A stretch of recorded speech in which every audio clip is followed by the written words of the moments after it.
Cohort 4.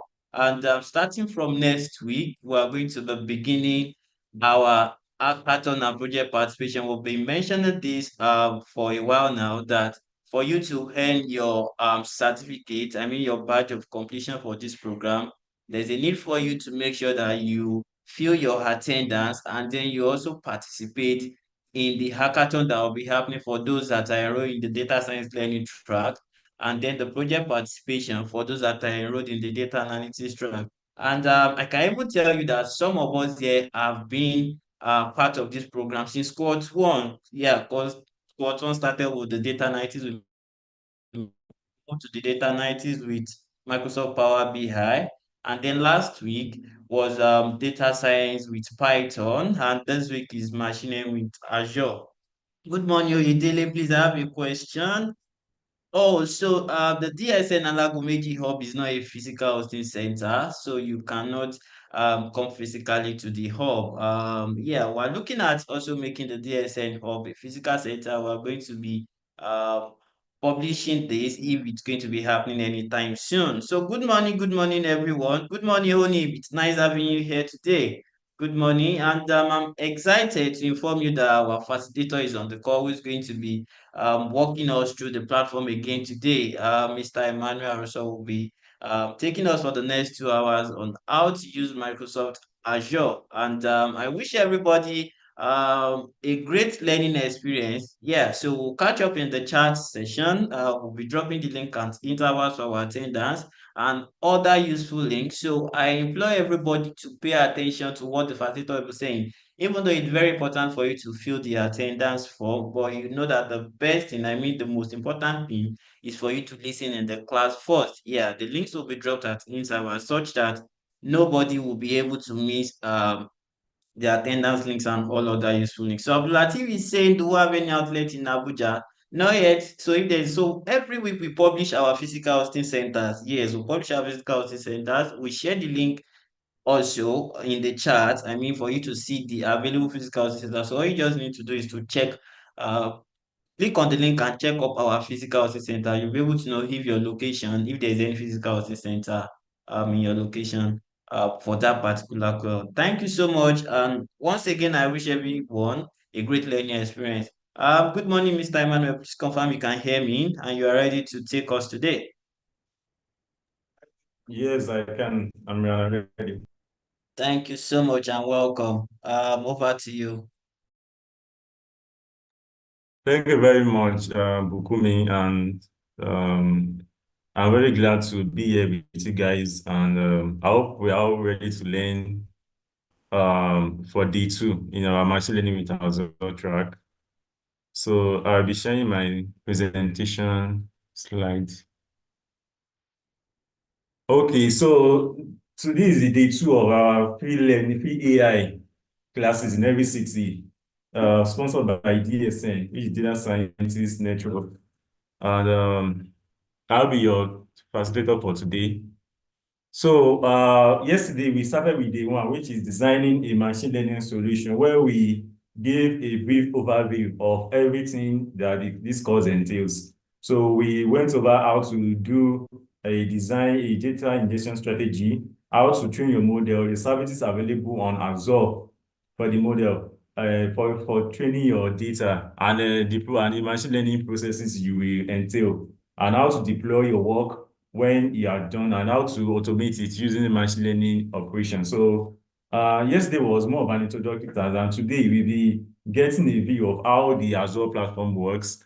So let me start. So just like we said, the name of this program is for you to be able to partake and pass the DP100, designing and implementing a data science solution with Azure certification exam. So I believe you guys have that at the bare back of your mind, that you guys need to put all your best into this and pay attention. So after any questions towards the end of the class, after any questions that you might be having, and it's quite important for you to be able to use the Azure platform, okay? Because everything in between is based on the Azure platform. So now for our today now, so we are going to be exploring the Azure Machine Learning Workspace. and you also learn how to make configurations on the workspace. So our module for the day involves all these five areas. So the first explore the Azure machine learning workspace. We go through all the platform. So we go to the web platform. We go to it and look at how it looks like. There are some things you need to put at the back of mind. There's a way the platform works. So you need to know this so you can be able to better utilize the platform. And next, we also look at the developer tools available to interact with the workspace. So after creating your Azure Machine Learning workspace on the platform, so there are many options available for you. There are three options available for you. So you'll be going through that. So now, so when you decided on the one of the ways you want to be interacting with the workspace on the Azure platform, so you need to now know how to make your data available for Azure. So how do you make your data available for training? So you'll be looking at that. Then you're also going to be working with complete charges. So after making your data available to the platform, so the next thing is for you to train the model on the data that you made available. So you'll be looking at the options available, when to use the best one to use in various scenarios and use cases. So I'll also be working with the environment. So we'll be learning more on what environments are and how to better utilize them. So I'll be going to the website now, so we can start. Um, okay.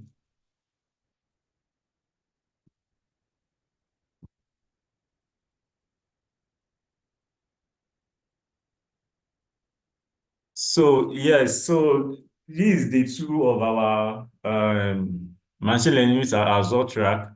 So we'll be going to explore and how to configure the workspace,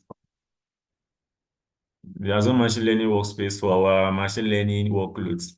So now the first module, just like I said, so the first module, just like I said, is how to we need to explore. We're going to explore how the website looks like. So um, for an introduction, so you are going to learn how to create the workspace. Yesterday, my colleague was sending the links for you. For one thing is very important for you to use Azure Machine Learning, just like any other cloud platform. Azure Machine Learning is also a cloud platform.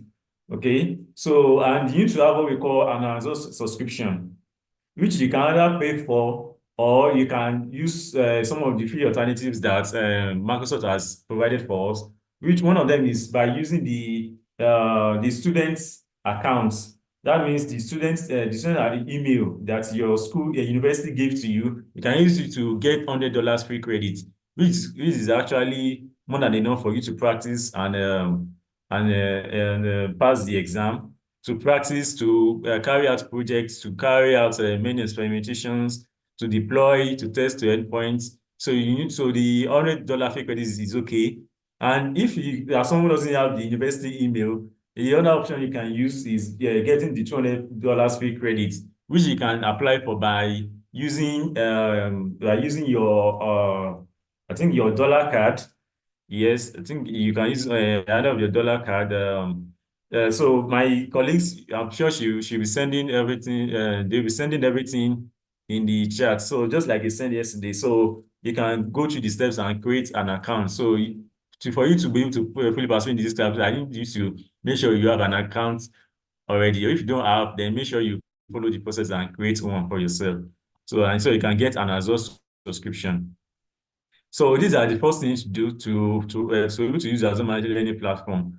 You need to get go to the Azure portal. The email, the link, the URL for the website is portal.azure.com. This is my own this is my platform. Let me clear everything.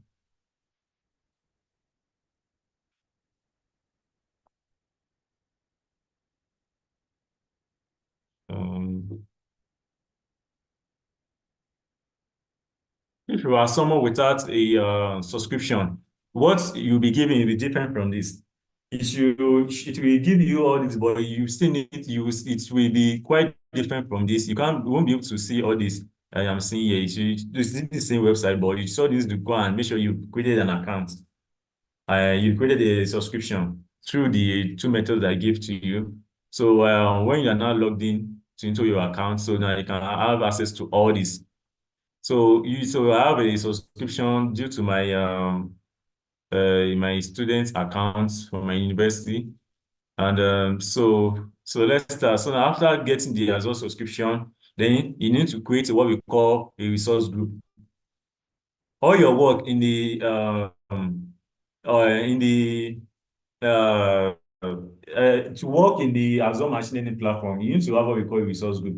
A resource group is all these. Let me go to the platform again. All these you are seeing a virtual machine. I believe you guys know what we call a virtual machine. A virtual machine is just like a computer, but implemented in software.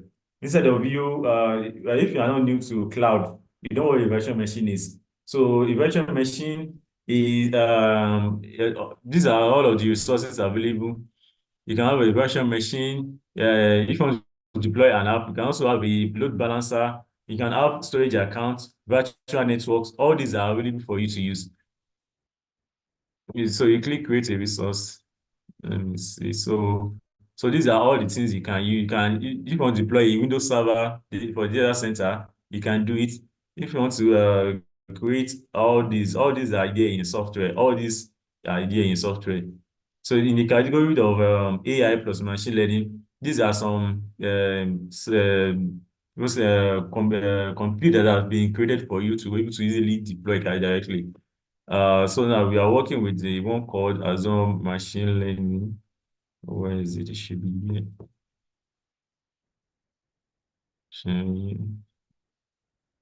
Okay. Machine learning. Let me go back here. Okay. So create an Azure Machine Learning service. So after you are logged in with your Azure subscription, then if you can't see, then just search here for Azure. Just search machine learning. Machine learning. So you see this, it's here. Azure machine learning. So we have it here already. So before that, you need to create a resource group. Oh, I've skipped that. Sorry. You need to create what we call a resource group because the whole point of this resource group is to help you manage your resource so that you know that okay, for a particular work, these are the things you are using together. Okay. Let me give you a brief let me give you a how the Azure platform works for your machine learning. So now you've connected to the Azure Portal platform, right? From your machine, that is through the internet. So you connect to portal.azure.com. So when you come in and create a resource group, right? When you create a resource group, so all this is the Azure machine learning work service resource that you're creating. So when you create a resource group, automatically you need to create this what we call Azure storage accounts. This is necessary to store your files and notebooks in the workspace.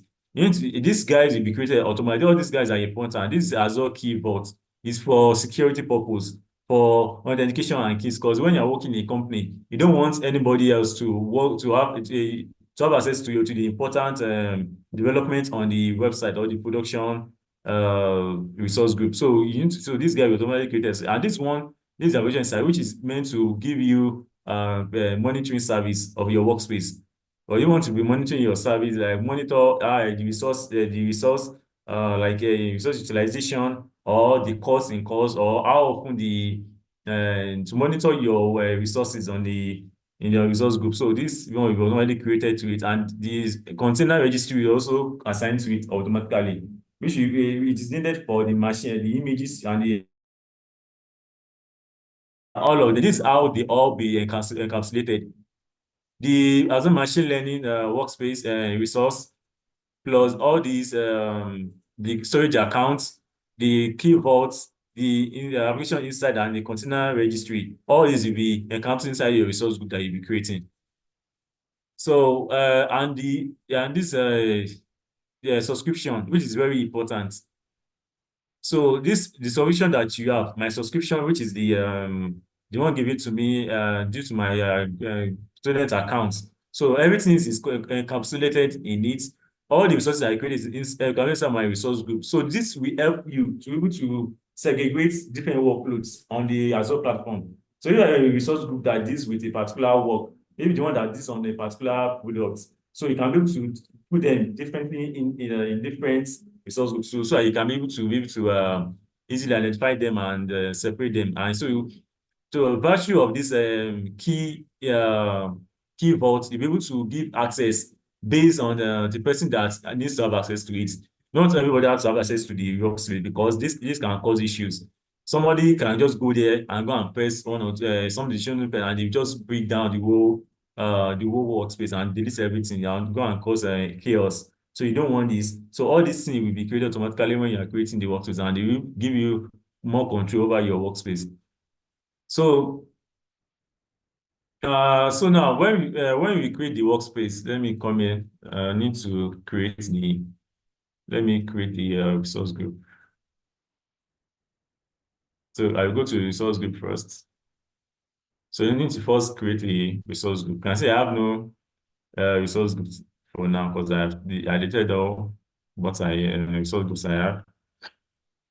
Because when you just leave it there, it can be. So now you can see now, I'm trying to create a resource group now. You can see it's telling me that my subscription, which is the one I have due to my student account, is telling me here already. So then you now name it. You need to give it a unique name.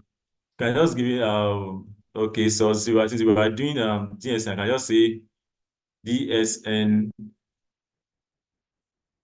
RG ML. They are doing ML. So this is a good name. And the region. So I will advise you to choose regions that is closer to you. So this region is talking about well, the resources that you want to be accessing, all the compute services, the virtual machine, the images, the tools you'll be using, the everything. So all these resources, depending on the region you choose, there are some regions that doesn't have all the services. So you have to be sure that you pick a region that have the all the resources that you'll be using. So sometimes, most of the time, it's better to use a region that is very closer to you for latency purpose. But at times, that region closer to you might not have all the resources you need. Then, in that case, you should choose the one that have all the resources you need. So now, so since we're in Africa, so the region that we have in the whole Africa is one of South Africa. Or where is it? It should be here. Yeah, this is it. South Africa North. So that is the region. That means it's all these services they are deployed in that data center in that particular place. So now, so you click next. So you can add tags. So tags will be able to tell you so that you can identify your work. For instance, you can add tags and put it there that okay. So this you can say that here now the tags can be like you can see that it's computer vision, right? And you can now see that the value is what? Production or development. So you're able to know that okay, this is the workspace for the production, and this is the one for so you'll be able to add tags to it. So that's the whole point of these tags. So now so everything is okay, and just press next.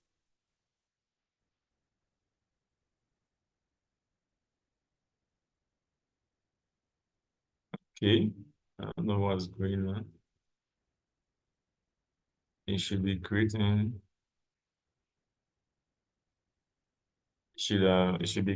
a next. Okay, yeah. I will have to create, not next. So since I'm on the last tab, so you click create. So now it has created it for us automatically. So since you have your resource group already, then you can now start working with your start developing your. So now what I want to do is I want to create a Azure machine learning. I want to create Azure machine learning. So this is it, Azure machine learning. So you click it. So I want to create the workspace.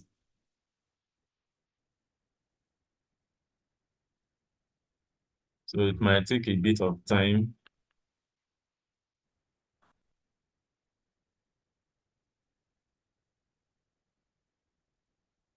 Okay, it's telling me something went wrong.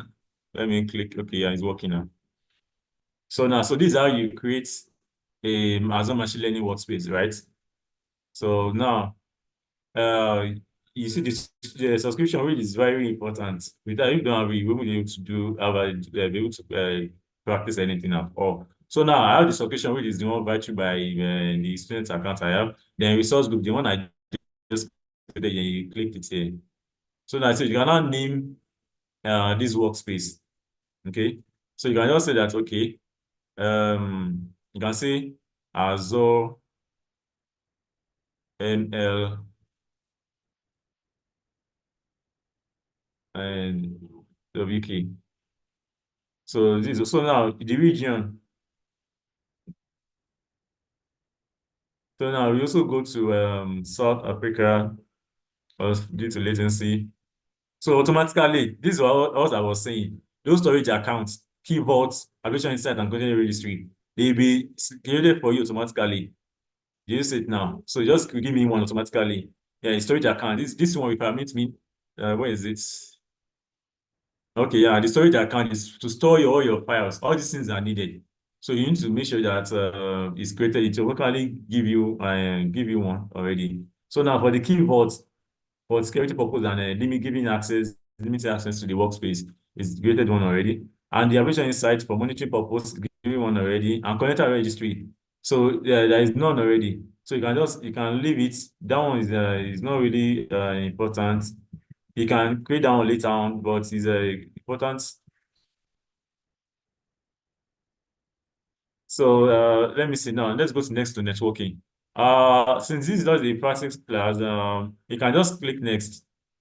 For now, just click next, and you don't need any encryption identity. So now depending on how you want the security, the identity for your workspace to be managed, you can click either system assigned or user assigned.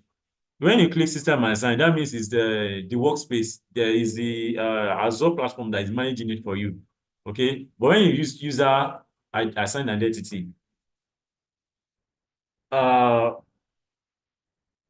okay, I can't click it. Okay, I think it's because I didn't create new. So let's create a sample. Let me create basic. Let's create a let me give it um Azure workspace and let me see CI. CI means container history. So now then okay, yeah. It has a naming convention that you have to follow. It doesn't take hyphens on it just have numbers and characters. So let me just say as a 1, 2, 3. So just give it any name that is unique to it. So then you save it. So now when you save that, so you have it here. So now you can now continue. So we don't need any encryption. Oh, wait.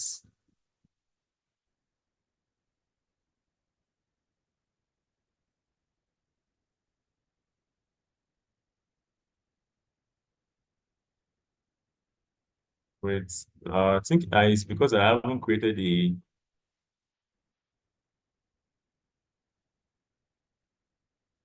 yeah, I haven't created the let me just tell you what this entails for now. So this system is one that Azure platform is managing the identity for you. Then is user assigned. It's not that you create the custom rules yourself, like you create rules yourself. Okay, you create rules that okay, maybe just create a rules that okay, manager, or you just give it any name and you give it a particular rule that okay, you can be able to edit, you can be able to view or give them a particular access to some of the resources. Because there are sometimes that the default identity assigned by the platform is not and you want maybe modular, you want a specific control so you can use this. So now these are the way of identity based and credential based. This is also the same as is related to this. So now this credential base will be based on credential. That's when you'll be using key. Yeah, that you'll be using keys. You'll be using authentication. You're using the keys directly provided by the default storage. But when you use identity, this is when you'll be using keys that will be generated by the Azure keyboards. So you need to be entering all these things if you want someone to be using the endpoint and like so. Let me go to so now just like I said, chat is just for you to be able to filter your like to identify, okay, this one is related for production or for testing or for development. So let's go to next. So now, so we have all our configuration done. So then we click create.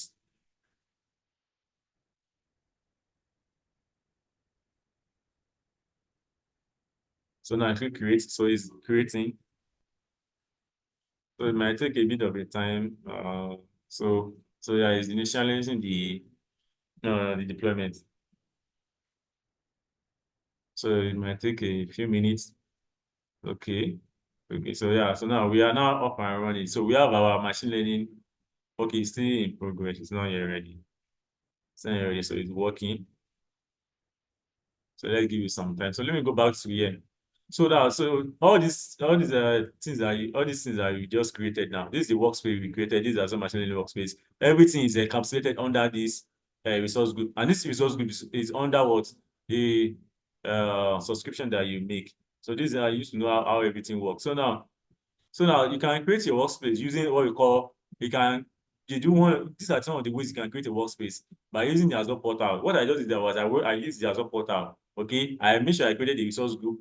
Your resource group is very important. You need to create it first before you can use any of this method. Then after creating, then I went to the resource. I went for Azure Machine Learning Service resource, right? So and I click it and I created it.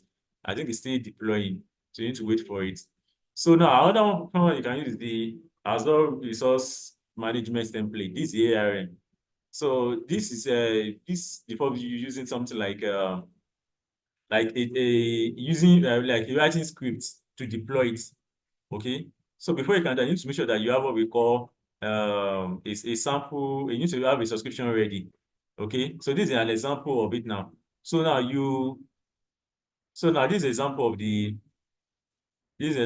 script, right? So now you see you use what we call the Azure CLI. Okay, I think I'll talk to you about what we call the Azure CLI platform. Okay. Okay, I think yeah, our work is ready. Our work is ready. For this workspace now, you can get the ARM template. I just come to the template and copy it. Maybe you want to like automate your work. You don't want to be doing this stress of deploying it all the time. So you can just come to this template. You can see all the templates here, all the codes have been written already. Do you see it? Everything has been written already. So you can just download the template. You can download it for use to deploy.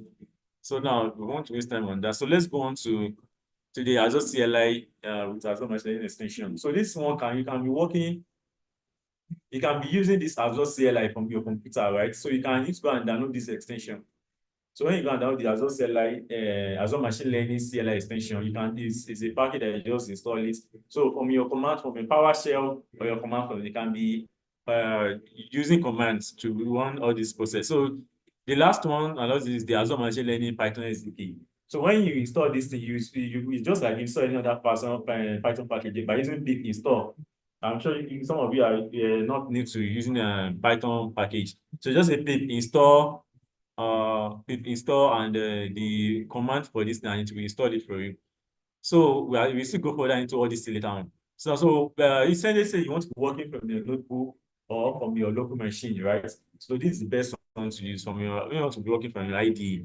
Using this Azure Machine Learning Expert is the better option. So now we have our okay, this is how this our workspace. So after creating it, this is how it looks like. I think mine, yeah, is ready now. So let me go to the overview. No, let me go to all resources. Let me see. So now this is the Azure AML. You can see that automatically when I go to resources, everything was empty before, but now I have the workspace for the storage account, the keyboard, all these things, they're all working together inside your resource group. And this is the container register I created. So now this is the workspace. There's so machine learning workspace that we created now. So let me click it. So I can make this much bigger. So this is now, so this is the workspace, right? So it's coming. So we have so we have already deployed the workspace now. So now I can start working with the Azure platform and working doing our machine learning workloads. So this is just exactly how it is here. So yeah, and if you are the person that you don't, you can also click on this button here. Okay, you can click on this Launch Studio. It will take you to ml.azure.com, which is the website for the Azure. The portal.azure.com is the Azure portal, right? That's where you can do many things apart from machine learning. But we want to go to the site, the platform where everything is with Azure machine alone. After deploying your workspace, you can just launch the studio. So when you click this launch, automatically the workspace that you've deployed already, it will be automatically open here for you to continue your work. So let's wait for it to it's working. Okay, so let's go back to work. So now, just like I said, that there are many ways you can give access to the workspace. Not everybody should have access, which I can't stress the importance of. Someone who doesn't have any business with the workspace should not be given access, because they can just go there and do their cause chaos and do a one configuration which can bring down the whole system, right? So the input rules that Azure assign, they are once called owner. So me creating this workspace now, I believe, okay, yeah, this website, okay, now. So this is the after clicking Launch Studio from the workspace, that taking me here now to this ML Azure platform. So now, so you can see that I have the workspace. All right, this is my workspace now, so I can start working. Okay, you can see all the options I have here. So we'll be going to all this later on. So where am I? Okay. So now, me creating the workspace now, automatically I'm the owner. I have access to all the resources, and I can give all the access to some resources using access control. So if somebody is designated as contributor, what does it mean? That means that they have access to all the resources, but they can't give other access. They have the same access as the owner, but they can't give other access. For instance, this owner now, I can see that, okay, now, as the owner, I can give my colleague contributor role now. So he can work with, he can have access, he can do anything he wants, he can delete, he can edit, he can provision new resources, but he cannot give other people access to come and to be able to use the workspace. So now the reader, when you give somebody reader access, now if I give my colleague reader role, he'll be able to just look at the resources. He won't be able to make any changes, which is very good. If you don't want the person to be, if it's someone that doesn't know about the workspace, or you don't want them tampering with it, you just want them to look at it. So you can give them the reader app. So now, so there are some other input tools that are input into the Azure platform, which is the Azure Data Scientist and the ML Computer. So now these are the what they can do. So the Azure ML Data Scientist can perform all action within the workspace, except creating or deleting complete service. They can do everything, but they can't do all this. So the computer operator can create, change, manage computers within a workspace. So these are so how do you organize your workspace? This when I was talking about the tag, okay. So you can when you are deploying, you can organize your workspace. But I'm sure that you are working in a company, you guys can just have one workspace. You can have up to 10 workspaces, or at least 5 workspaces or 3. So now you know how to organize it. You can organize it by using the tags. So you can say one is test, one is deployment, and one is development or experimentation. So now let's continue. So now the resources in the machine learning that can enable to work. So now, just like we said, uh, the resources you can work with. So now let's go over the workspace. So we see how to create create a workspace on the Azure platform, right? So now you need to create and manage complete resources. So now, after you make your data available to the platform, right? I'm also going to show you how to make it available. So now you need to know the complete resources. These complete are the ones. And when you say compute, yeah, you guys should not be new to what we call cloud already, because all these times are there. So all these things are what you'll be seeing when you are trying to yeah, like okay, now you made your data available. How do you run it? Well, now you need what we call like this this computer I'm using here now. Is you can use it to train a model, right? So now how do you make something like this available on the cloud? So these are the different names they give them. So what you can use to train your model. So the one that computes instances. This one, so when you want to use compute instances, it's basically like a virtual machine. Yes. So it's ideal for when you want to run Jupyter notebooks, or you want to they're like you are doing experimentation, or just there you're in the development stage. The idea you want to use is compute instances. So now when you want to use compute clusters, this compute clusters is one that can scale up. Okay, it can give you multiple clusters of instances which can scale to your needs. Imagine that maybe okay now you are working you are training a model that the data is quite a lot. So now and using just a complete instance or two doesn't scale automatically. So when you use computer, you can also depending on the demand of your workload, it will automatically scale. That means to create more clusters of instances for you to use to meet your need. So now, Kubernetes instances, these are using Azure Kubernetes service cluster. These are usually better for production when you want to deploy your model to the internet, right? So now because this Kubernetes also allow you to scale as well. So attached compute. So now this one is when you already have you created a workspace already and you want to attach any other compute to it. So you can attach what we call Azure Databricks or Synapse Packages to it. All right. So now I want to have a serverless compute. That's just a small, just for running small jobs, right?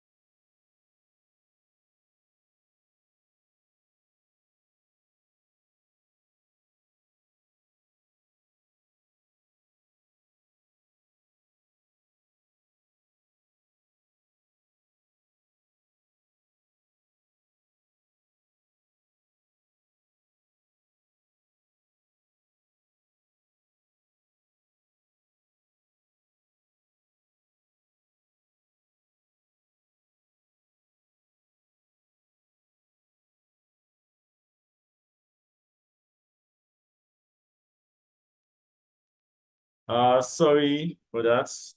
Uh,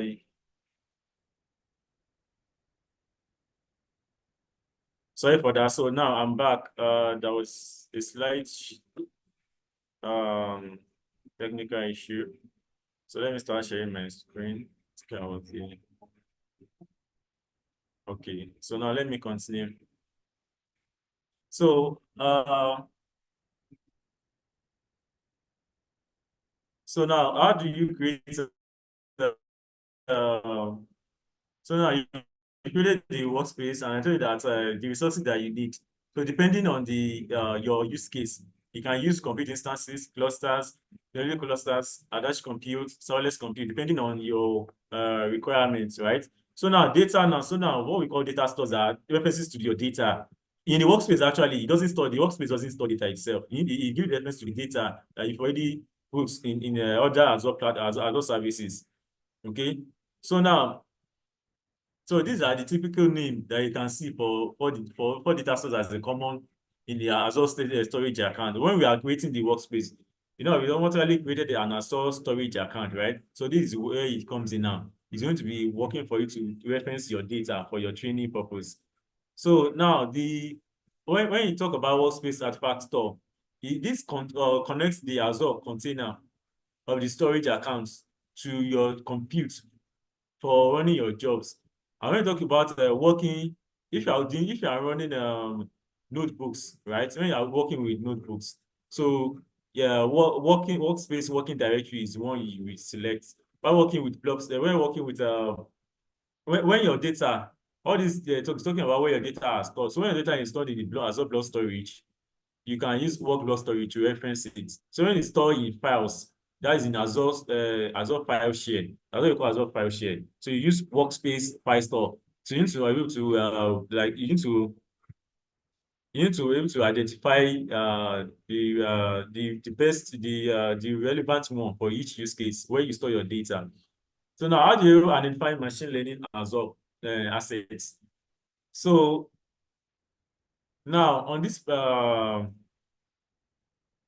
these are the assets, right? So these are all the assets to your work. So now your assets. So when we talk about assets in Azure, what does it mean? Assets can be your components. It can be your model, the model you finished training and you stored, the environment, the data. So these are your Azure machine learning assets, which you can create depends on the process of the machine learning, the stage where you are, that you'll be creating the one. Now, this data will be the one that will be, it's quite important that you have to first create data assets before you can start training your model. So now, so how do you create and manage model? So you created let's say you created a model using use an algorithm of scikit-learn or PyTorch to create the model. So how do you store the model? So you can store it in the .pickles format. You can store it in whatever format you choose. So now to make sure that those files persist, because when you close that workspace and close so the data doesn't persist, that means it's deleted automatically. If you want it to persist, you need to do what we call register.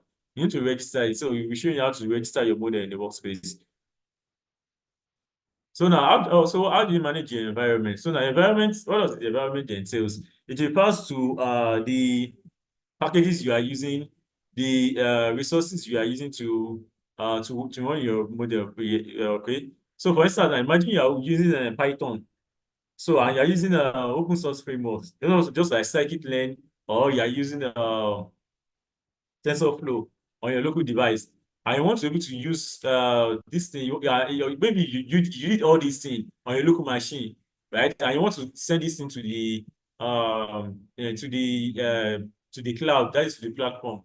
So you want it to be able to use all these libraries automatically without you telling it to. You need to call what you call environment. This environment is going to take all this information or your software packages and environment variables, the settings that you want the script that you've made while running to your local machine. So so like I said, you create and manage data using what we call data stores. So data stores is the one that reference your data assets that is stored in a file or in a folder. All these are just basic introduction. You'll be seeing how all this looks later on. So when you were creating a model, so how do you create and manage components? So you depending on your option, okay, you'll be writing code. You need to be writing code to implement your work. So when creating components, components are like a subset of your code in the workspace that specify a particular task to do. Okay, so and you can use components when creating pipelines. All these are what you are saying. Pipelines, components, jobs. So you come into them later on. So okay. So training the model in the workspace. So while training the model, Azure gives you many options. Among which is the automated machine learning. So why do we use the Azure machine learning, right? So there are times that I believe you guys are not new to what we call training a model. When you're training a model, want to make sure that you are trying to get a good parameters. What we call parameters are the weights and the bias. The models that you are storing, when you create a model, the model stores the weights and bias that the algorithms are able to learn from looking at your data, correct? So now that process can be tasking, can be time consuming. Okay, it can take you a longer period of time. So instead of you wasting time, you can use the service offered by Azure, which is automated ML. You can see it's automated ML. This is automated ML. It's space the process for you. Automatically, you just need to put the data there, select the maybe the task. Do you know that okay, you see a classification task, regression task, just like you said last yesterday, that you need to know the first step, you need to first define the problem. So as long as you know that okay, the task you are dealing is a classification task. So while working this automated ML, you would say you define all these things there in an automated ML job. So this process, this automated will save you from retraining your model, because when you train your model, given a particular model, it might not the performance might be maybe 60, and you need to get a good performance, so at least maybe 90 or 80, or at least 80 to 90, right? So you need to go back and be training your model, so which can be time consuming as well. So automated ML will help you do all these things. You don't need to do anything. You just give it the data, tell it the kind of job that you want to do, and and also automatically it's going to automatically retrieve through the processes to give it the optimum to give it the best model that provide you with the best performance. Okay, so so now another option you can have is running the Jupyter notebook, which is the one I believe most of us are at least anybody that is even new. This Jupyter notebook is the one that you are already knowing how to do. You're already conversant with. So this is the option here, the notebooks. So here you'll be running the notebooks just like so now for just like if I want to run a notebook now, you can see that I you need to run the notebook, you need to create what we call and give it a compute resource. So that depending on the task, if you know that you want to work with maybe pictures, you need to select this GPU option. Just like I told you yesterday that for images or video tasks, you need to use the GPU option. So since if your data is just text, right? So CPU is okay for it. And now you need to, I told you that we have a memory optimized general purpose. Depending on the one you choose, you can see that the price is there. When you choose standard, the price is $0.2 per hour. When you choose standard this DS means data science 11. I use the data science 3 version 2. You can see that it's 0.3. So if you choose standard ED4, which is you can see that it's memory optimized, general purpose, memory optimized, and this one is the price is increasing. If you choose a computer optimized, this side, you choose the standard F4S, you can see. You can see that this the wait, okay, yeah, this is the cheapest one among it. This F4 that is the cheapest one. Okay, no, the second cheapest after the standard. So now, so depending on your workload, you can see that the price is different from them. So depending on your use case, the one that will be able to get you your results in the required time. So you choose the one that fits your working scenario. You can see everything here. They are telling you the kind of workloads you are dealing with. Maybe just simple notebook and something like that. You can just go with this. So I won't be creating it because I'm not creating, because they start I create and see they start charging me, which I'm not doing it right now. So these are the options, and you can run a script as a job. So when I said that you can use the Python SDK, right, in your what we call a VS Code or your preferred IDE. So now when you install the Python SDK inside your machine, this allows you to use the Python SDK option of interacting with the workspace. So whatever thing you do when you're writing scripts, you know that what scripts instead is that you'll be writing like codes, line of code. Okay. So that's what so if you running that script, you cannot be running that script as a job. Let me go back. Let me go back. Notes. Um, uh, how do yeah, leave. So now you can see jobs. Yeah, these are jobs. These are where you'll be doing all these things. So explore. So now so now this is how the automated ML works, just like how I showed you. So you see the clarification, regression, time series. So you pick either of them, the one that fits your. So now this person I see that his own task is a time series task. How do you know this? You know it from the data you have and the problem definition stage. When you know that okay, maybe you are trying to predict the data you have is it has a temporal pattern changing with time. So automatically it's going to detect It's going to find the best. You don't need to complicate it. You don't need to be iterating any process. You just automatically create this automated engine. It's going to give you the best performance. So when I'm running notebook, this is how it will look like. It's just what you are used to. Just like when you're running, maybe when you use your Anaconda or Jupyter Lab or Jupyter Notebook on your local machine, this is just how it works. Okay. Okay. So when you are running a script, you can see it here. You can see how it does, and so now you give it a command. You've already store the code inside the string.py. It is the script. So now this is the command that is going to run, and it's going to do everything for you and give you the results. So now, when we talk about jobs, there are different types of jobs that we can have. So if you see a job that is a command, that means you are executing a script. If it is a script, then you are performing a parameter tuning. Okay. So, if your model you are tuning that doesn't give you a good performance, so you need to be tuning the upper parameters, right? The upper parameters are things like are things you can change change to give you better change your model in your algorithm to give you a better develop model for your task, right? So now pipeline. So this pipeline, when you are doing multiple scripts running multiple scripts, so it becomes a pipeline. So we are not through with the first instance of introduction to exploring the workspace. So we'll be able to look at the portal platform, how to create a resource group, after creating a resource group, how to create a Azure machine learning workspace, right? So when you now create all this, so you now go to after creating all this, then you can click on Launch Studio. You can see the Launch Studio icon, then you now take you to the Azure machine learning specific website where you can now start doing where you can start doing your work and you get more work done. So we're able to see how the workspace looks like and how to perform different works there. So now, then I told you that to interact with the workspace, we have three options, right?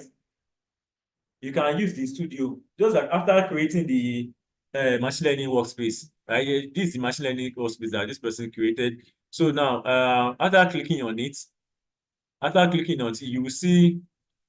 Wait, after clicking on that studio, you can direct to either go to the ML directly, but you first need to have a workspace already because when you go there, it will ask for you and you must have a working Azure subscription. So you need to have Azure subscription gotten already, and you need to have a workspace, a resource group, then you will be able to do this there. So now this is how it looks like. So when you click Launch Studio after creating your Azure machine when it was based on portal.azure.com, that's the Azure platform. Then you can click on Launch Studio, you take you to this site dedicated to carrying out all your Azure machine learning stacks. So now you can see how it looks like. You have everything here. You have your environment models, endpoint data, everything. You're able to manage everything. So now, so this section of this side, it has it's categorized into three sections, right? You have the author section, asset section, and manage. So when you talk about the asset section, everything that is done is to create new jobs. You create new jobs to train and track your machine learning model. When you talk about assets, assets are what you use to review your training model, right? So you can say that, okay, these are what you use to create. You can either use notebook to create your machine learning model so that you can start training, right? You can go through notebooks, the automated ML designer. If you want the low code option where you don't want to, if you're someone who doesn't like code at all, it's also allowed. So Azure gave you this designer option, right?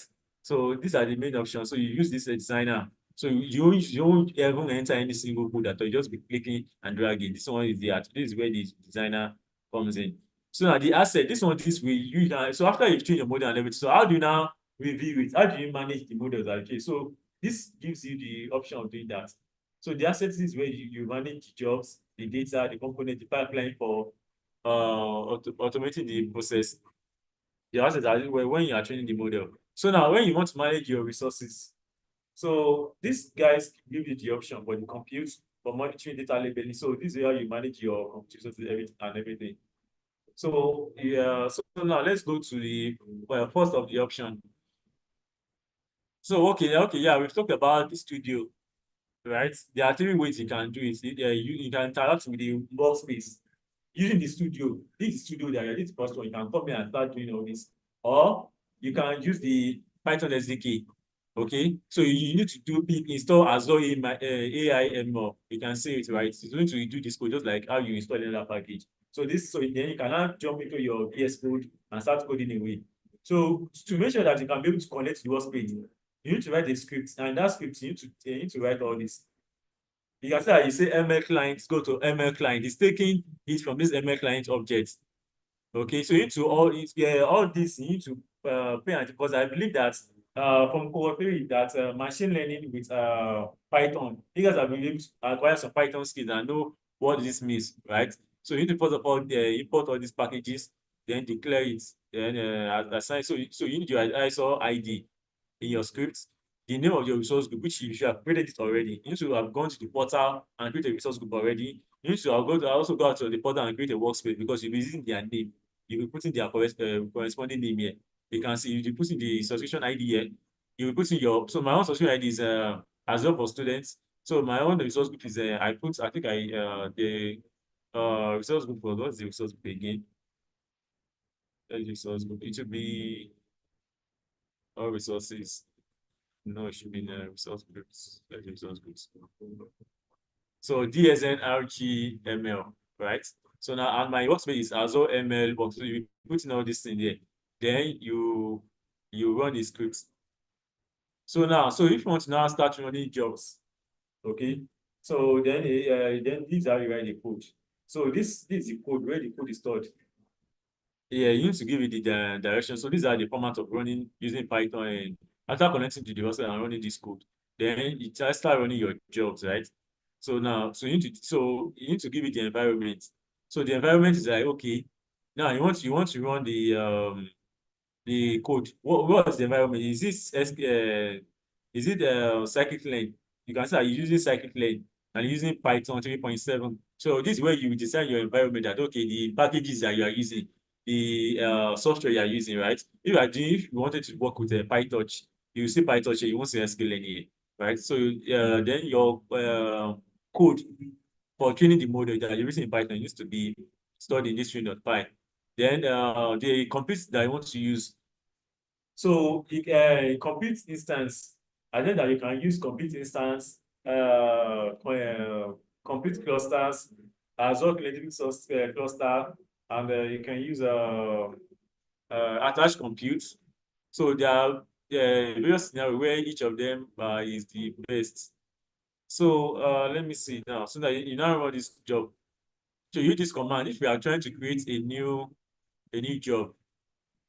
To create a new job to train a model, then you need to use this command create dot update, because all this you need to take note of these codes, because while taking the exam, which aim of this class for you to be able to take it and pass the exams. All these commands are what are very important for you to know there. So you'll be able to know that okay, when you're running dot create dot update, what am I trying to achieve? So now, let's go to now. So the third option is using the Azure CLI.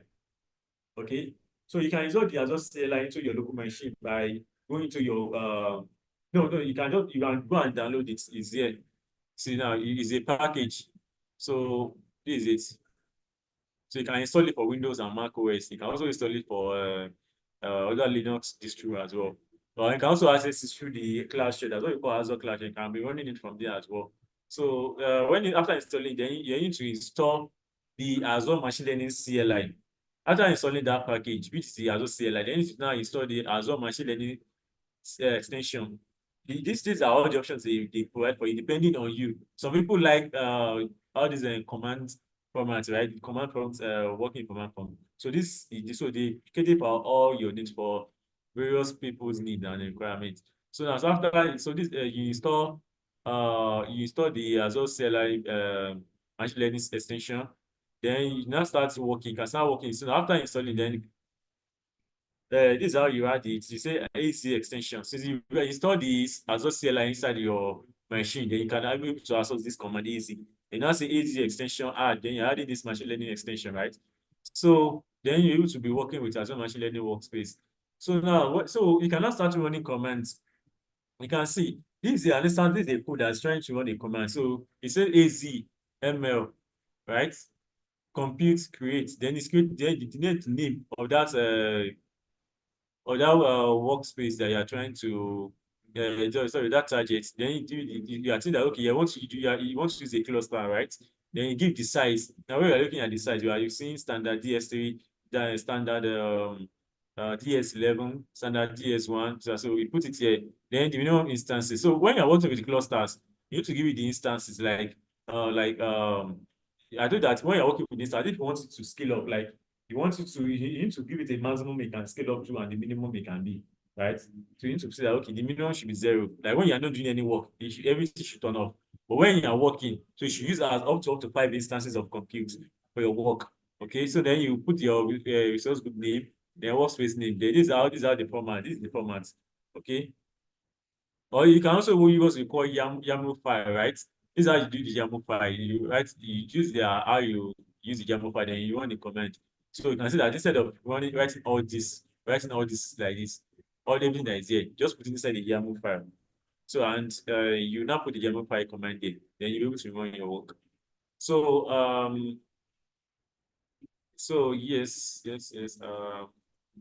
Okay, so now if you look at the three major ways you can interact with the Azure machine learning platform, right? So the next thing is to do is how do you make data available in Azure machine learning, right? So you'll be talking about how important your data is, how important your data is. So let's now start with making your data available.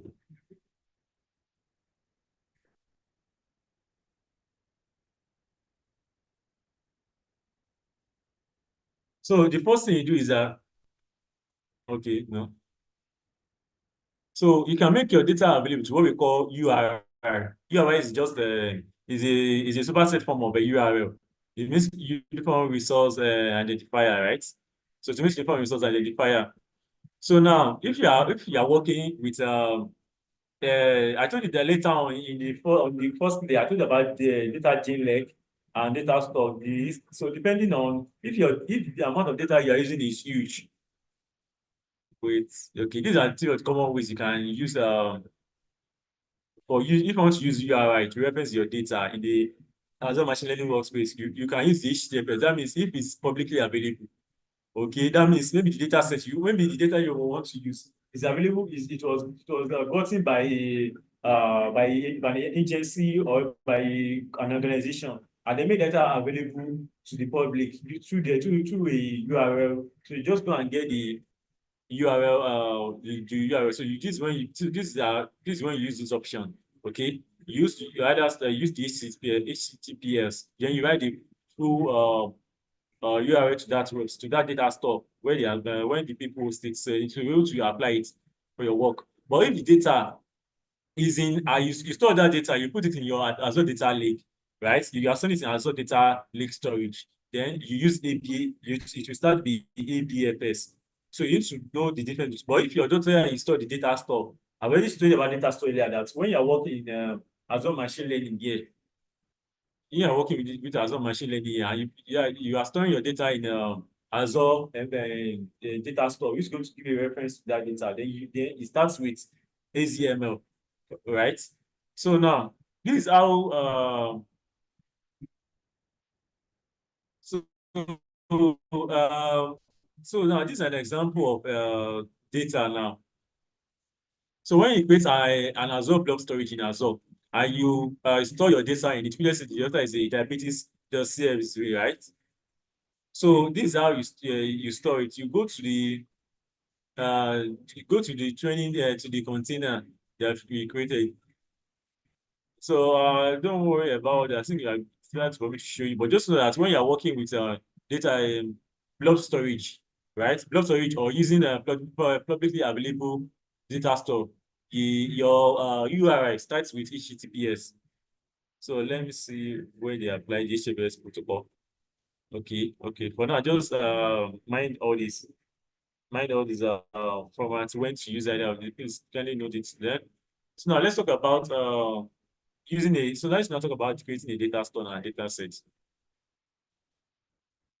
So now, how do you create a data store? So just like I was saying that when we talk about the credential-based identity, so we're creating the storage accounts while we are creating the workspace. So you can either give access through credential-based or identity-based. Credential-based is the one that is use SAS, what we call SAS token or account key to authenticate access to the service. You don't want anybody to be working with data, right? So they need to get the SAS token or the account key, which is something you can assign from. You can get it from where is it? Yeah, from here. So you can be able to get the key and then you will give it to the person. Okay, let's continue. Then or if you are using identity based, this is when you'll be using this is when Microsoft is managing it for you. Okay, so identity manage. This one is when you are using things like Azure AD. So we are not going further into that, but that is also Active Directory stuff. So depending on your use case, you can decide to use it. Maybe if you have what we call Azure AD, that is also Active Directory. If your company is using it, right? So you go to this method. But using SAS token and account key is normal routine and it expires after a particular time. So you need to be generating new one. So now, so I know that the three ways you can get your data is block storage, file share, data lake. So how do you now create what we call a data store? You can create it in what we call Python. This is specific for person using the SDK format. So this is the code, this script you are going to write. So you can say Azure Blob Storage. It's taking it from this Azure Blob Storage object, right? So you say the name, you give it the account name, and because you've already created the you want to create it, so you need to give it a credential configuration and the account. So this is from you get all this from the resource group that you created, right? So you give it a description so you can easily identify it. So now the next thing is to now deploy. Okay, now so this instance they are using key. This one they are using let me see. So these the questions they are using, right? So the question they are using is the SOS token, or you can use the account configuration. These are part of the using when you are using credential based. This is the common one you'll be using. But if you're using ID identity based, that's when you are working with Azure Active Directory. So let's go on how to create data set. So to make data available, so when you want to upload your data, your data asset, that is from here.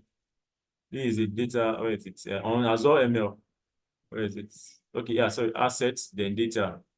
Okay. Okay, let's load. Let it come. Or is it taking time? Okay, let me. So I have no data, so let me create one. You can see it here, right? You can see the options I have, right? All these are just said. So URI, that is file, URI folder and table. So let me go back to this place. So now these are the options you are URI file, URI folder. If you are using the URI file, right? So it will contain the URI to that your public available data set. So if you are using folder, so folder is when you're having a lot of files that you want to that your data set is not just one CSV, it's more than one CSV files, right? So this is when you use folder. So now when you use ML table, so now see now this URI file points to a specific file. URI folder points to a folder, and your ML table points to what? To a folder or file. But it includes a schema to read that data assembler. So when this ML table format is when you want to design a schema for your data, right? So your folder it's supposed to be a file or folder, but that folder must have what we call a schema, a ML table format file. If you see how this is how you create a. So these are the examples when I show you all those HTTPS, ABFS. Okay, now we didn't touch on WASD. You can see that this is for the local when the data is local to the path. But if you are working with blob storage, any blob storage is HTTP as well. But you can use either HTTP for a blob storage or WASDs. like this. This will be the format of how it should look like. You can see it, right? So now for data lake storage, if you are storing your data in data lake storage, so you use ABFS, right? So if your data is stored in data store on Azure machine learning, so this is how you reference the data into your work. So you use IZMS. You need to take note of all this. So now this is an example code using Python SDK, right, to access the data set, to create the data set. So now you say that these are you point to the path, right? Then you type the type is it URL file. Since it's a single file, then you say that that part is URL file. Then you give it a description, give it a name, give it any version you want. Okay, then you now run this code. Then so now okay. So now, if you are working with multiple folders, right? That means the data, all of them are stored inside one folder. Then this is how you reference it, and you must say that you must put this type there, all these things for you to know better that okay, you are working with a folder that has many files inside, right? So now the next thing is you look at the you put description version down on you. So so this is my part that you are seeing here and here. Where is it? In this here, these are example of the parts. Are you getting me? So this is an example of the part that you put. So it's going to be able to access the part. Here.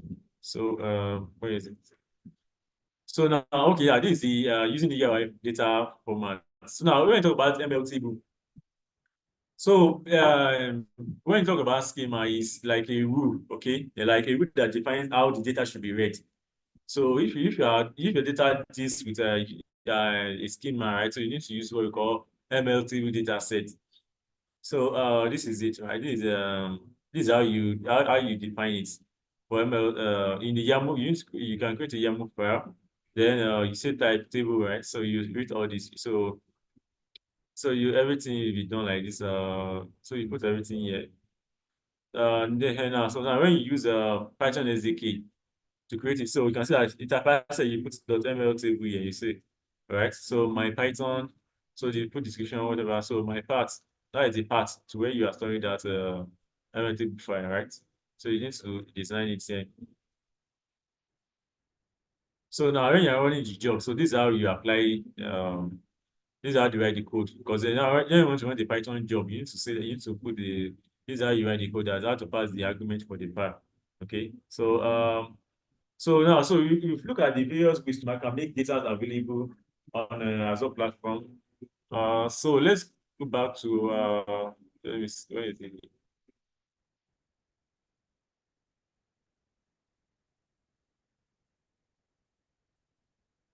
Explore and configure.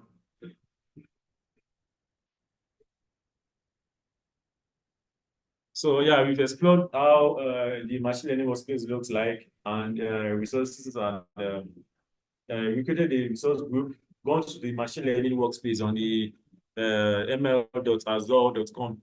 So and we look at the workspace resources and assets that are available to us. Then we look at the ways you can interact with the workspace, right? You can, depending on your own choice, you can use the machine learning studio, which is this one. Yeah, which is this is where I am. And you can use the Python SDK. You have to first install it as well. If you want to use the Azure CLI, you first install it as well. So how do you make data available? I showed you that you use your URIs, right? And the URIs to use in the various case scenarios. Because your data might be publicly available, use HTTPS. If it's in data store, you use HTTPS as well, or you use WSB, WSB or something. WSB, I've shown it to you. Then if you want to use in data store, you use WSB, ABFS. So all these things are what you need to take note. Like you need to know when to use all the different URIs. I need to know how to create a data store and data. So I've showed you how to create all these things using the SDK, Python SDK, right? You can, if you want to do all these things that I'm showing you, the way the code is shown, if instead of using that SDK format, if you're in the machine learning studio, you just come to data, correct? Just come to create, and you set type of data you want. You can see that everything is there for you. So, uh, so yes. So you see these data stores. So you create data stores, create everything you want from here. So now, just like I was telling you that data stores create a reference to the actual fiber. So you need to know when what each of them is talking about. I first talk about is that if you are referencing a Azure file, you deal with the name is sorry the option is workspace working directory. You need to know all this. If you are doing Azure file, you can also be workspace directory or workspace file store. When it's blob storage, right? So you can say Azure, you will see artifacts, right? Or you can be blob store default. Okay, so you need to monitor, take note of all these different scenarios when you are storing your file. So on to create data set, instead of using that SDK that I showed you, you can come here and just click create for your data assets. So then create data store asset then to make it available to your machine. So now when we work with, so now let's talk more on computer data. I didn't really touch further on it when I was looking at it. I was just I'll just show you some I just said that we have what we call complete instance, serverless pack. I was sending you complete cluster, serverless. I told that this one complete cluster is best for production or something. So now, so this looking at it, these are the options you have. Now, when we went to the notebook aspect of this place, when you are trying to maybe you are in the development stage, right? I told you that okay, let me now that notebooks are best for experimentation, right? For experimentation, when you want to perform experiments, or you can also say that this aspect to also from year to year, you can say from year to year is the development stage, right? Is the development stage. This place is the pre-production. Report. When you've already trained the model, right? Because you know you can't just from you want a pipeline. That's why when you have a multiple scripts that multiple job to run. So the when you are done experimenting, that means your code is good, right? Like the code you write can give you good model. As the from the model, you can see that okay, the result is a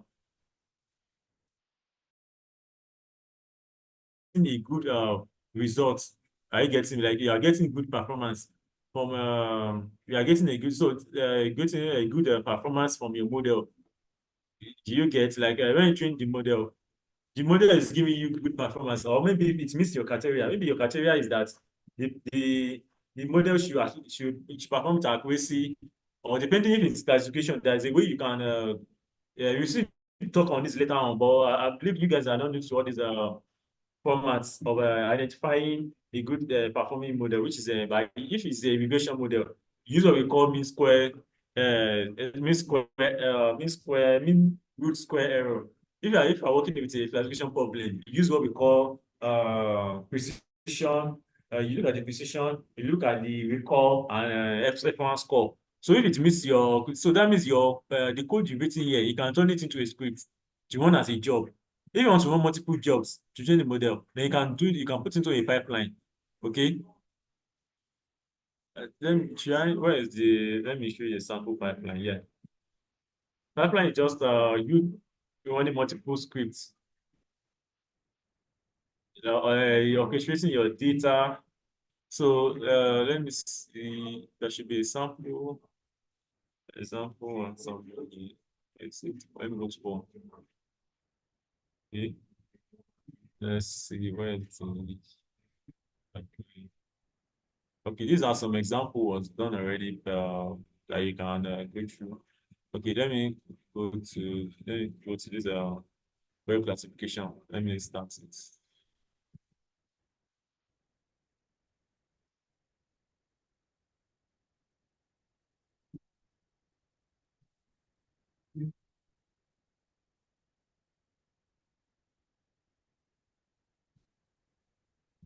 Okay, okay, let's just keep that one running until it's ready. So when you're experimenting in your notebooks, which is at this place, the best thing to do is to use complete instance.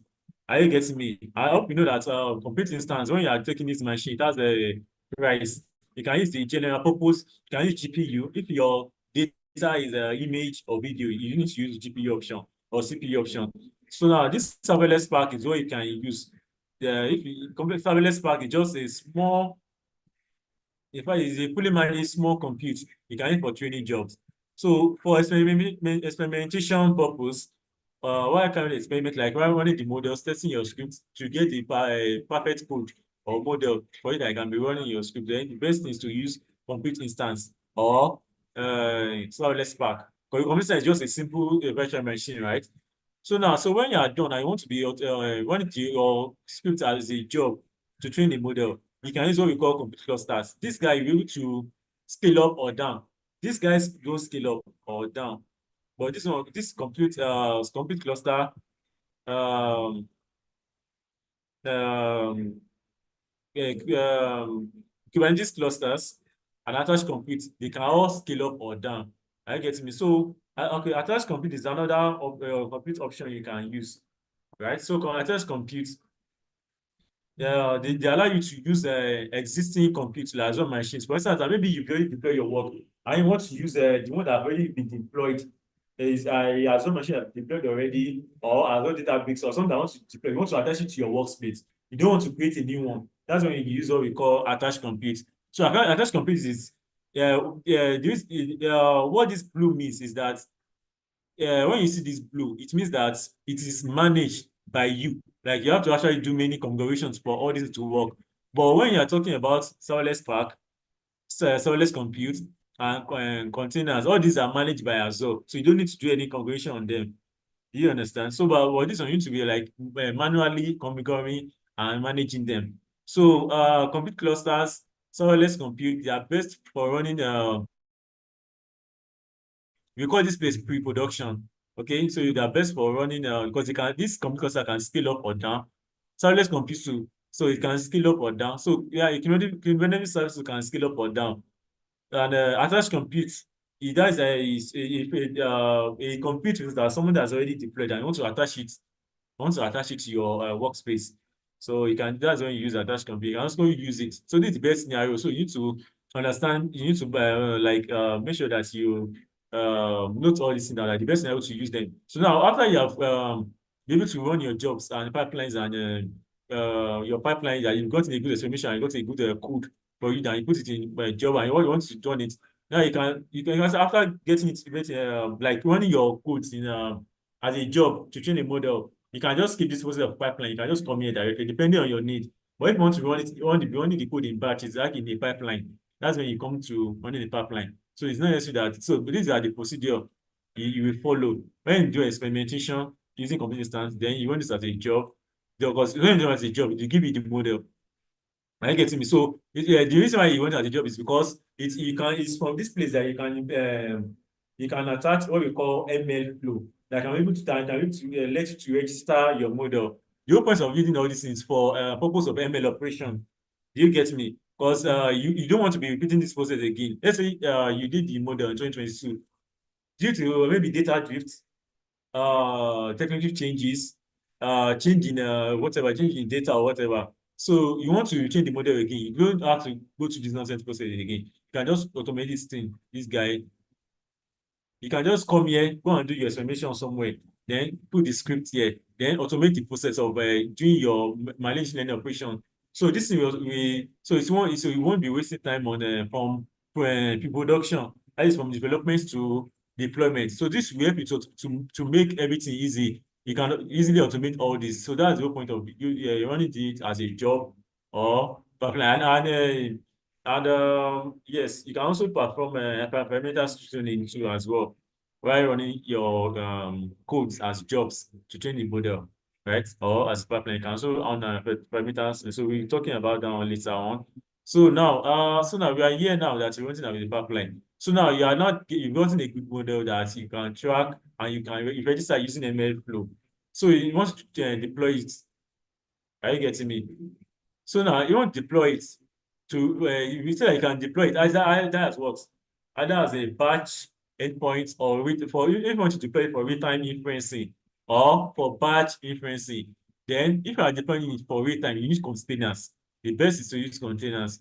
And the container is fully managed by Azure Mine, so you don't need to worry, you don't need to do much configuration. Just decide of the container and it will manage for you. But if you want more control over the if you want to have more control over your have more control over your machine, the best is to use deploy it using Kubernetes. It gives you more control. You can orchestrate. You can do many configurations, right? So and you can while also using and if you are doing batch processing, if you are doing sorry, what was I saying? Batch inferencing. Like you want to deploy a model for batch inferencing, Kubernetes is the best option. But if for real time, use Kubernetes.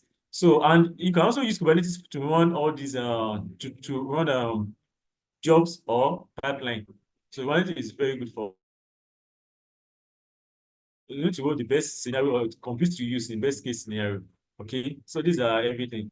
So now, so yes, you choose a complete for experimentation. That's the when you are running Jupyter notebook, just a carry an experiment. And the also option is serverless compute when you want to run Spark node. For instance, maybe you're using compute, maybe your code, you want to be using Spark nodes in your code, right? That's the way you implement it. That's when you be using serverless Spark. That's when you use the serverless Spark option. Okay. So so that you can have the Spark the compute power. So after experimentation, we use the notebook. Then you want to get ready for production. Then you can you convert Python script.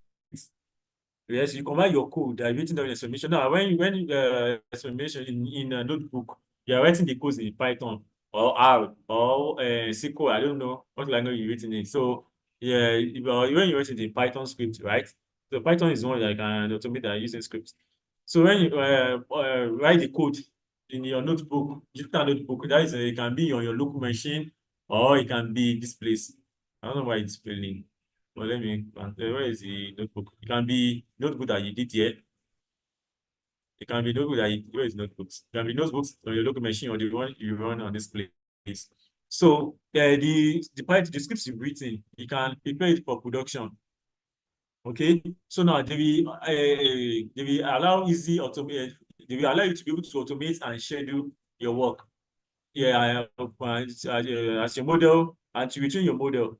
That's what I was saying. Like if you want to, for good MLOps operation, like want to retrain your model again, you need to turn your your notebook that you wrote, you need to turn it into a script. So that's when you now say that you're having jobs, right? So like I can if you want to run multiple jobs, it becomes pipeline. So now so when we go into production, of course, you know that the computer jets have to be ready to accommodate large volume of data. So that's why you need to be using compute clusters because they can scale up and scale down. Serverless computers can scale up, can scale down, right? That means they can take in a lot of data. Do you understand? Like they can take in a lot of data. If your data is plenty, they can scale up. Of course, they are going to give you the maximum minimum and maximum. Like you shouldn't pass maybe 20 clusters, right? So that's why this option is better for it using compute clusters. So now for deployment, we talk about that whether you want to do batch or real-time predictions. Okay, so for batch predictions, you use either use compute clusters. uh, Okay. When you want a batch prediction, you can run it using Azure Kubernetes. It's not here. Okay, yeah. So for real-time predictions, you use compute clusters. Yeah. So yeah, that's container instance. Sorry, you use for real-time prediction. Yeah, you need a computer that is running continuously. So containers that is lightweight. That's where you use a container. So containers are ideal because they are lightweight. Okay, so but when you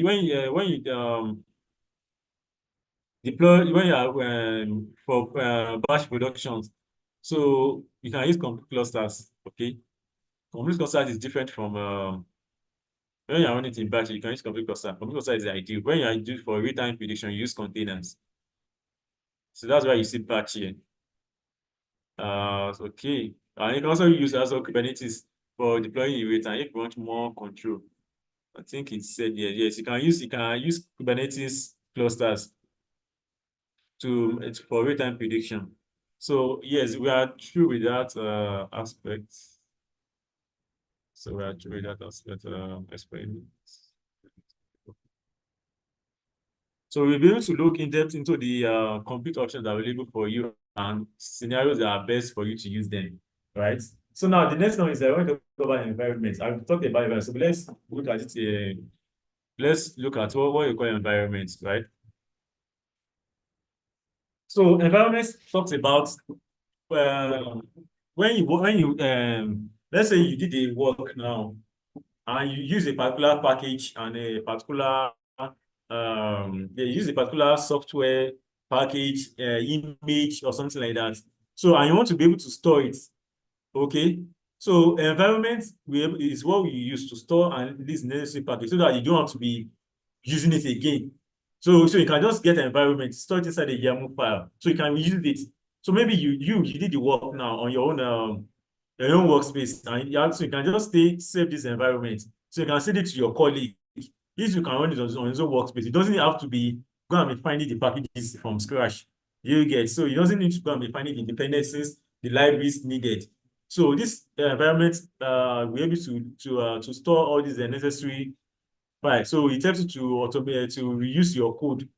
So you want to reuse your code in any environment. Maybe you want to use it in a particular workspace, want to use it in another workspace. So you don't need to be finding all these things. So you need to know that there is two types of environments. There's what we call created environments. So whenever you create your own workspace and you create a jobs, everything, your own notebook or whatever, automatically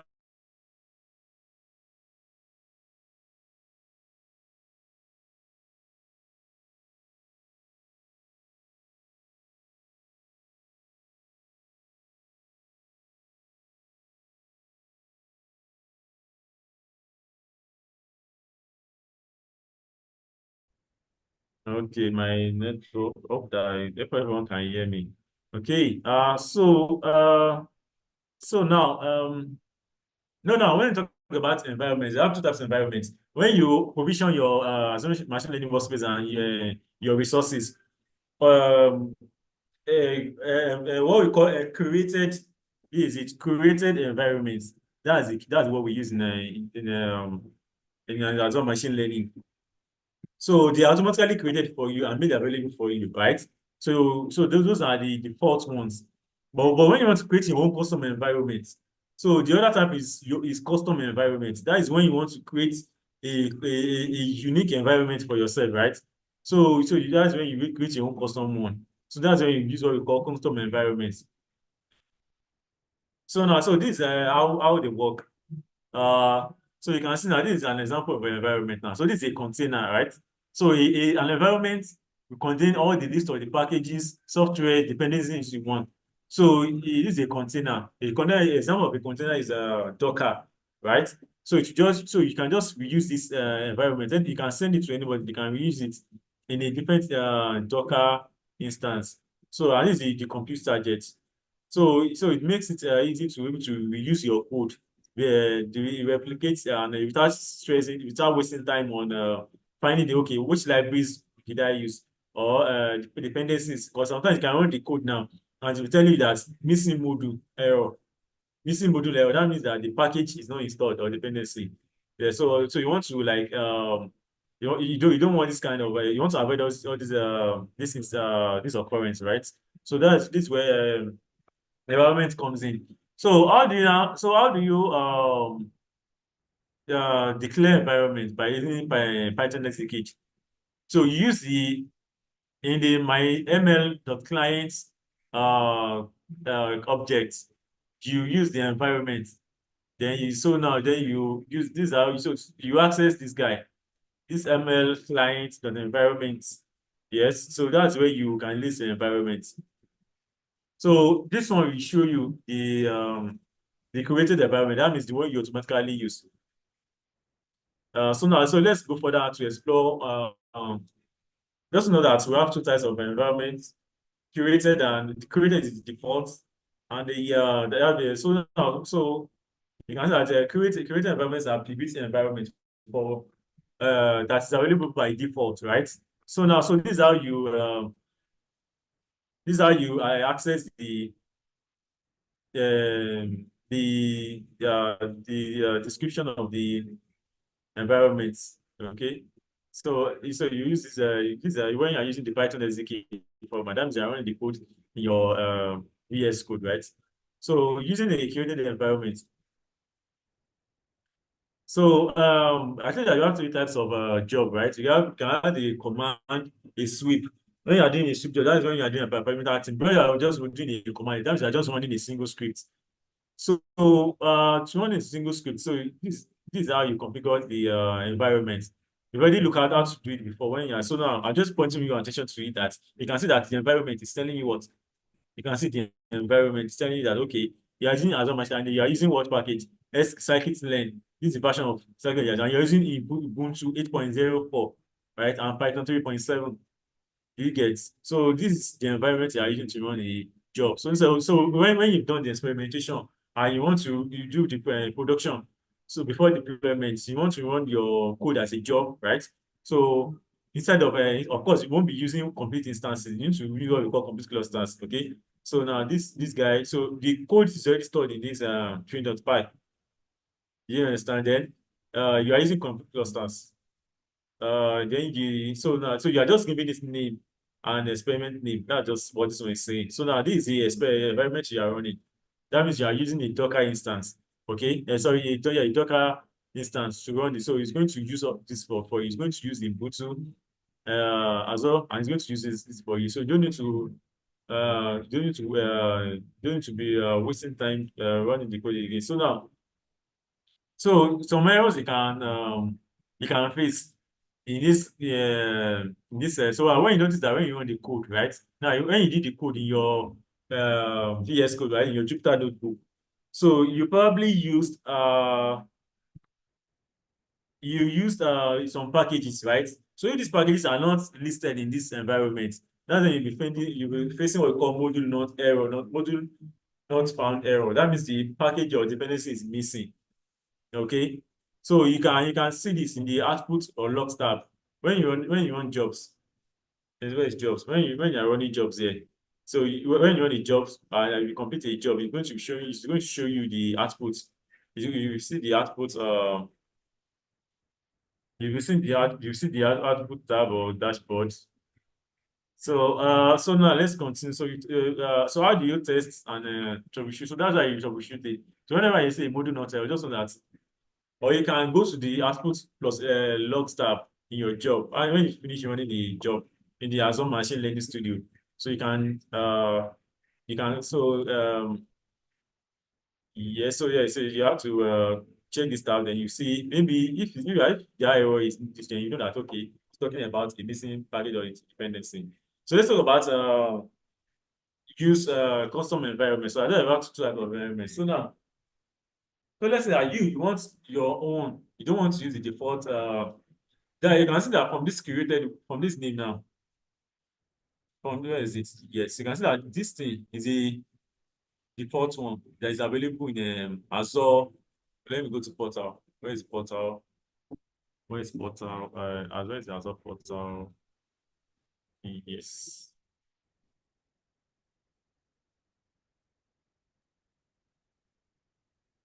No. Um, resources.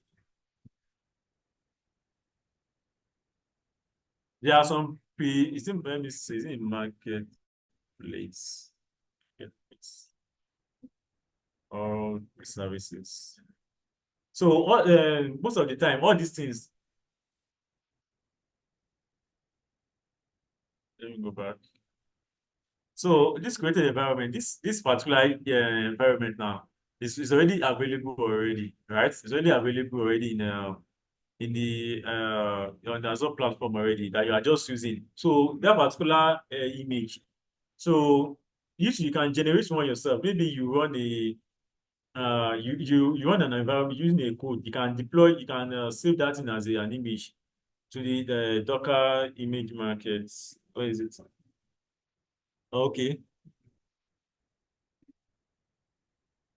Okay. Yes, yes. So now when we talk about we want to create a custom environment from a Docker image. So I believe that you guys have an experiment with a Docker image for us to talk about a Docker Hub. Docker Hub is just like a marketplace where you store, um, where is it? Let me go to the Docker Hub and show you. It's just a place where maybe someone did a particular Docker instance, right? So they now save it for others to be able to use that particular instance, right? Okay, so you can see. You can see that. So now you can come here and come and use this particular one. You can see these are some are available already. These are available already. You can see this one is the best one for is the official one available for is made was available by Google, right? Or even you yourself, you can create a Docker instance and make and push it available to Docker for anybody to use. So when you enter this name, TensorFlow, yes, it's okay. Let's go back. So, do you see it now? So now you created the Docker image yourself, right? Like a custom one that you created with all the environment. So now you now see that the image is you can see it's a Python/PyTorch latest. So this Python supply is talking about this one. No, this is TensorFlow. So this PyTorch, yeah, this is Python by PyTorch. So it's talking about this particular one, right? So that this is the one you'll be using. So this one we have some pre-built packages inside it for you. So if it's so now name it that public Docker image example. So now give you this description. So this is how you create a so after doing this, then you now run this ml dot environments dot create objects to create the Docker image. So you can also use machine learning based images to create an environment, right? Instead of using that one done from Docker Ops. So you can say that MCR, right? This is the format for it. MCR the Microsoft. So that means the one on the Microsoft, right? So Microsoft platform. Then you now say Azure ML, OpenMI3. So name, you now give it this. You now give it the. I don't give it the description and name, but this is the image, right? Inside this image, that's the environment there already. So you can also create a custom environment with what we call conda spec file, segregation file. This is a YAML file, right? So in that YAML file, you are going to say this, use the name, the channel, so you give it the dependencies. You can see, right? So you create a custom spec file using a YAML file. So then you will, so now when you are using the conda file, when you are creating the environment, then you need to specify it here. That conda file is called the dot slash. You can see now the conda file that you saved, right? Then you are referencing it here. So it's going to use all this to create you an image with this environment. Then you cannot use it. Then after you've done it, you cannot come and use that, but you use the name that you gave it. That's you now access in your job code, right? So I believe that's everything. So we'll be able to look at let me see, where is the explore and configure? So now we'll be able to so we've been able to explore the Azure machine learning workspace, right? We're able to look through have a feel of what you can do, right? Of what we can do, of where which one to do something, where to go, creating a resource group, having a after having your subscription battery or whatever. So now a battery of maybe you are using an account or using the free $200 that you have to register for, then you can have access to this place, have an assumption. Then you go to the portal, have a look at the Azure Machine Learning Studio, right? So you see that we can run our notebooks from here, the automated ML. So now we have a feel of the platform available. Then we look at the developer tools available for us. You can to writing the code in Python or using Azure CLI. You have to first install the extensions and the software and then the extension, right? If you are using the studio, this is the studio you write here for us. After you creating the resource group and they're having a subscription, then you can just launch the workspace. Clicking studio, then you take you to this place directly. Then you can start working. So now, so how do you make data available? So that we learn that you can make it available through URIs, right? So you learn about the type of URIs that when the protocol or that you are maybe HTTPS, if you are you give the data I want to access, right? Is a public available data set made available by an organization available online. Then you use the HTTPS protocol. If the data is stored in your block storage on your Azure platform, then you also use HTTPS, or you can use all the corresponding, I've given you all the corresponding protocols. If you are using the Azure data, if you store your data in data lake, data gen lake, Yeah, those if your data is very big, that's when you normally use Azure Data Lake, right? When data is very huge, that's when you store it in Azure Data Lake Gen 2. So so now we now talk about how to create a data asset. Then we look at having URI file, URI folder. We all know how the URI will look like, right? So with that URI file, you can use if it's just one file, use URI file. Then if it's a URI multiple files as a folder, URI folder. But if your data has a schema that designed on how to distribute the data before training, then you use the ML table, right? So you look at that, then we now look at the complete options that is available. We look at all the best one for this scenario, when to use notebooks, when to use the compute to use for notebooks, the ones to use for development for experimentation, the best compute instance to use for deployment and in production. So then you also look at the environment, like you also that when you're done with experimentation, once you run your scripts as a as a you want to run your script as a job, right? So you don't need to be you can't use a virtual machine for this is you are working in production now. So you can't be using virtual machine. What you use is computer clusters, right? So you can scale up and down. So that's when so that the open of these things are when it scales up, when it have many instances, you can use the environment, assign it to all of them so that your code can easily run in all of them without any error. I know that we now learn that we have two types of environment. We have the custom environment and the curated. So we learn about how to create either one. So and if you face any how to identify okay when you're running a created environment now and you're facing module error not found, that means that it's a particular package or library is missing. Then you need to go and install it, include it in the file. So we also learn that but you can create a custom environment by using Docker image by using the image from Microsoft as well, or using a conda spec file, right? So after everything, then you can now start running your jobs. So let me okay.